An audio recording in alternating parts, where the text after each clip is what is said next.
వైజాగ్ సీతమ్మ ధారలో దారుణం.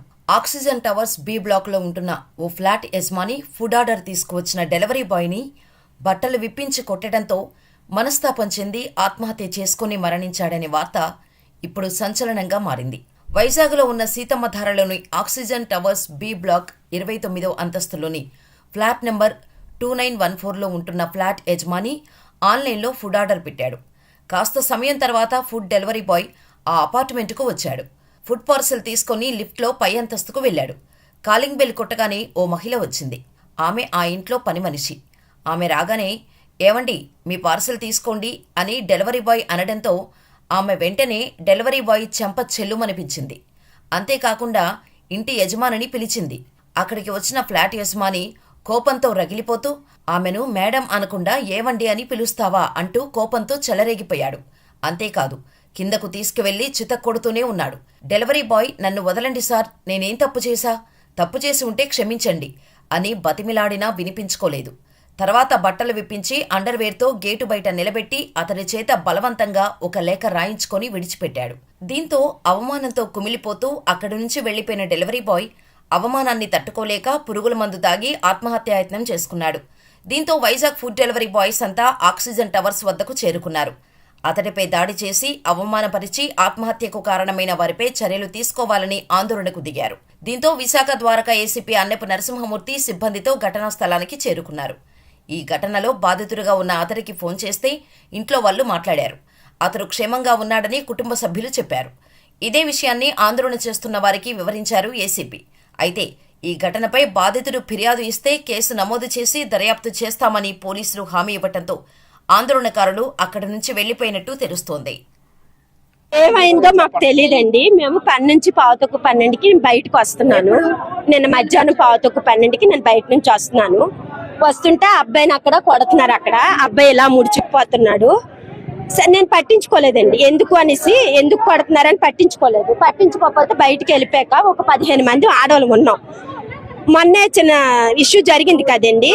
అప్పుడు తన అన్నది అడుగుదాము, ఆవిడికి అలాగే కాలు ఇరిగిపోయింది కదా, అలా ఎలా మనం ఊరుకుంటాము, చేస్తుంది కదా మేడం, అలా అడుగుదామను. సరే అనేసి మేము వచ్చామండి. సెక్యూరిటీలు ఎందుకమ్మా ఇక్కడ మీరు గొడవ చేస్తారా అన్న.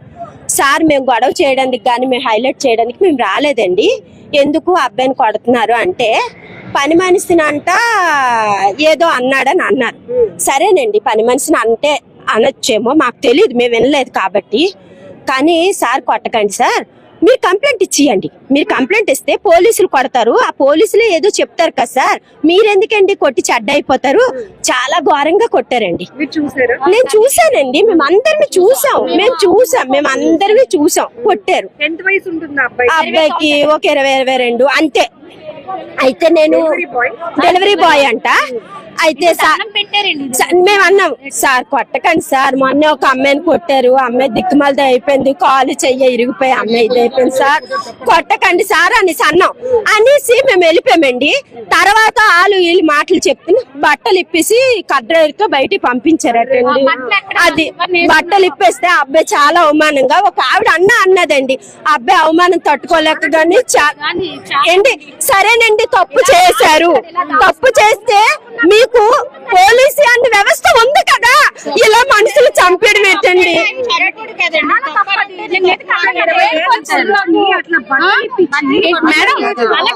అందులో ఆ రూమ్ లోకి తీసుకుని వెళ్ళిపోయారు. ఆ రూమ్ లో తీసుకుని వెళ్ళిపోయి బట్టలు ఇప్తావా ఎప్పవా అనేసి అంటున్నారు.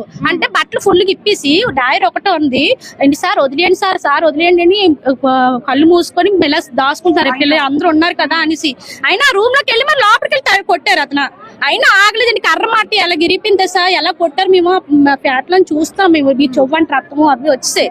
మాకే బాధ అనిపించింది. కానీ ఈ రోజు ఏమో బట్టలు ఎక్కడ వేసుకున్నారు అనుకో ఇప్పుకొని అలా బయట చేయడానికి మేము పళ్ళు కోస్తాం, మా పిల్లలు కష్టపడుతున్నారు కదండి. ఆ పిల్లలు చచ్చిపోయారంటే నిజంగా అలా జరుగుతుందంటే మేము నిన్న ఇక్కడ నుంచి కదలవండి. మా కళ్ళ ముందు పిల్లల్ని కొట్టి చంపేశారండి.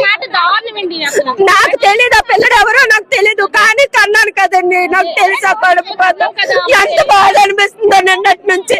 ఆ పిల్లలు చచ్చిపోయారంటే అలా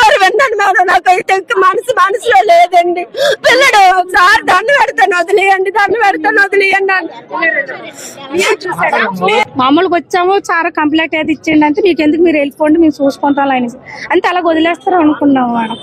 బిడ్డ చచ్చిపోయాడు అన్నండి కొట్టారు అయితే ఏదో పని తప్పు చేసాడు దెబ్బ దెబ్బలు కొట్టి వదిలేస్తారు అనుకున్నాం కానీ పిల్లడు ప్రాణం మీదకి వస్తుంది అనుకోలేదమ్మ.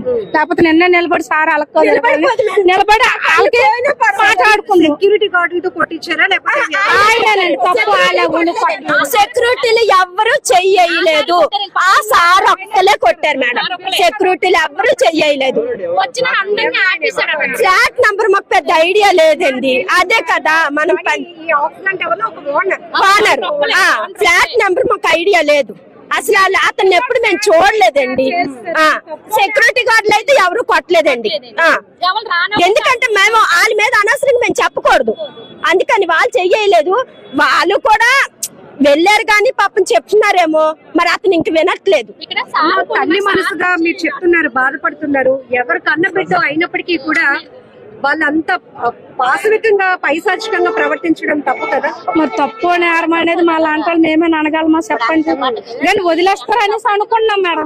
తల్లిదండ్రులు అది చాలా వరస్ట్ అండి. అలా అంత వరస్ట్ గా ప్రవర్తించకూడదు. వాళ్ళు అడ్డుకున్న వాళ్ళకి కూడా పక్క పంపించేస్తారు కూడా. నేను ఒకసారి ఏమైనా కూడా అలాగే కొట్టాను. ఇది రెండోసారి అండి ఇది ఇలాగా.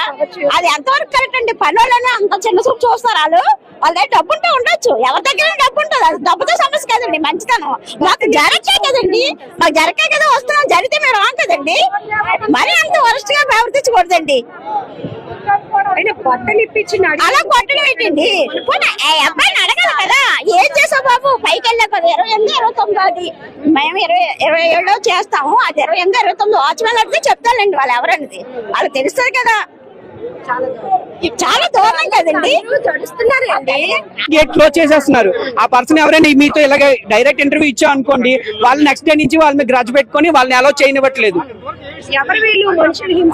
అసలు ఏం జరుగుతుంది మేడం? అసలు డెలివరీ అబ్బాయి సరే రూట్ గా మాట్లాడాడు, దానికి సెక్షువల్ హరాస్మెంట్ కేసు పెట్టుకోండి, ఏదైనా చేసుకోండి మేడం. తప్పు జరిగిందనే విషయం కూడా ఎవరికి తెలియదు మేడం. అబ్బాయి ఏం మాట్లాడాడో కూడా మాకేం తెలియదు. ఫ్లాట్ ఓనర్ కి, మెయిడ్ కి, ఆ పర్సన్ కే తెలుస్తుంది. పెద్ద పెద్ద అరుపులు వేసుకుని కింద వరకు వచ్చారు. కిందకు వచ్చిన తర్వాత మేము వచ్చినప్పటికీ అక్కడ కంటిన్యూగా కొడుతున్నాడు. అబ్బాయి ఇచ్చేసుకుంటున్నాడు, కవర్ చేసుకుంటున్నాడు. దాని లాస్ట్ గా షర్ట్ ప్యాంట్ రిమూవ్ చేశారు. మేము బయట ఉన్నాం. బయట ఉంటే అబ్బాయి ఫాస్ట్ గా కొట్టిన తర్వాత విప్పారా లేదా మాకు బయట పంపించేశారు మేడం. తర్వాత ఆ అబ్బాయి మేము అడుగుతాం, మెయిడ్ తో పాటు మేము ముందు అడుగుతున్నాం, బయట పంపించారు. బయట పంపించిన అక్కడ వెయిట్ చేస్తున్నాం. వెయిట్ చేస్తుంటే మీకు ఏటో సంబంధం బయటకు వెళ్ళిపోండి అన్నారు. అక్కడికి వెళ్ళిపోయి కొంచెం ముందుకెళ్ళి వెయిట్ చేస్తున్నాం. అడిగితే ఆ అబ్బాయి ఈ కాంపౌండ్ వాల్ కాదు, మీకు ఏం సంబంధం లేదు, మీరు బయటికి వెళ్ళిపోండి, మీ ఏం చేశాడో మీకు తెలుసా, మెయిడ్ తోటి ఎలా రూట్ గా మాట్లాడాడు మీకు తెలుసా అన్నారు ఫస్ట్ ఆయన. అంటే అలా కాదు సార్, మేము పబ్లిక్ ఏం జరిగిందో మీరు తీసుకోవడం ఎందుకు, అదేదో లా అండ్ ఆర్డర్ ప్రకారం తీసుకుంటారు కదా, కంప్లైంట్ ఇచ్చాను సార్ అనేసి అంటే మేము అది కూడా ఇస్తాము, నువ్వేం చేస్తావు అని చెప్పి ఆ అబ్బాయిని తోసేసి మళ్ళీ లోపల పిలిపించేసి లోపల తీసుకెళ్ళి కొట్టేసి షర్టు ప్యాంటు ఇప్పేసి కాళ్ళు షర్టు ప్యాంట్ అన్ని ఇప్పించేసాడు. ఇప్పించేస్తే అబ్బాయి బయట ఫాస్ట్ గా 220 ఏమో అనుకుని మా బ్రదర్ బయట నుంచి చూస్తుంటే ఫాస్ట్ గా ఒక వైట్ అండ్ బ్రౌన్ మీ సీసీలో కూడా చెక్ చేయండి, షార్ట్ సేమ్ నాలాట్ షార్టే. అబ్బాయి ఫాస్ట్ గా వచ్చి పట్టుకొని ఇంక వెళ్ళిపోయాడు అబ్బాయి. ఇంక అసలు అబ్బాయికి మాట్లాడడానికి లేదు, ఏం లేదు అసలు. నిన్న జరిగిన సిచ్యువేషన్ కి అబ్బాయి మనస్తాపం చెంది అప్రాక్సిమేట్లీ అయితే మాత్రం ఈ విషయం ఆ అబ్బాయి దీని మీద చనిపోయిన విషయం అయితే తెలియదు మేడం. నిన్న జరిగిన ఇన్సిడెంట్ అయితే మాత్రం 100% షూర్ మేము ఆన్ సీన్ లో ఉన్నాం కాబట్టి మేము చెప్తున్నాం. దీనికి ప్రీవియస్ గా కూడా సేమ్ అదే పర్సన్ ఒక నియర్లీ 1 year బిఫోర్ కూడా same Swiggy or Zomato person ఆ అబ్బాయిని ఇదే స్పాట్ లో కొట్టారు మేడం. ఏం లేదు, అబ్బాయి వాయిస్ ఏదో రేస్ చేసే లేడీస్ తో వాయిస్ ఏదో రేస్ చేశారు అనే విషయం ఆయన చెప్పారు. జస్ట్ అక్కడి నుంచి ఫ్రాక్షన్ ఆఫ్ ఇక్కడికి వచ్చాడు, నువ్వేనారా డెలివరీ, నువ్వేనారా నా ఫోన్ లో మాట్లాడేది, అలా మాట్లాడతావు అని చెప్పేసి కంటిన్యూగా 20 slaps మేడం. అబ్బాయి పెట్టుకోవడానికి లేదు, చాయిస్ లేదు. పక్కన నేను బుక్ లో ఎంటర్ చేస్తున్నా. యాక్చువల్లీ మేము డెలివరీ పర్సన్స్ పైకి వచ్చేటప్పుడు మేము ఎంట్రీ చేయాలి, ఎంట్రీ చేస్తున్నాము, కొట్టేస్తున్నాడు. ఎవరు ఆపట్లేదు, ఆపేసి ఎవరికి ఇవ్వట్లేదు, కర్ర పట్టుకుంటున్నాడు, కొడుతున్నాడు. మేడం మీకు ఇక్కడ రూల్స్ తెలియదు మేడం. ఫ్లాట్ ఓనర్స్ లిఫ్ట్ మేము యూజ్ చేయకూడదు, ఇక్కడ నుంచి వెళ్ళకూడదు, కింద నుంచే వెళ్ళాలి.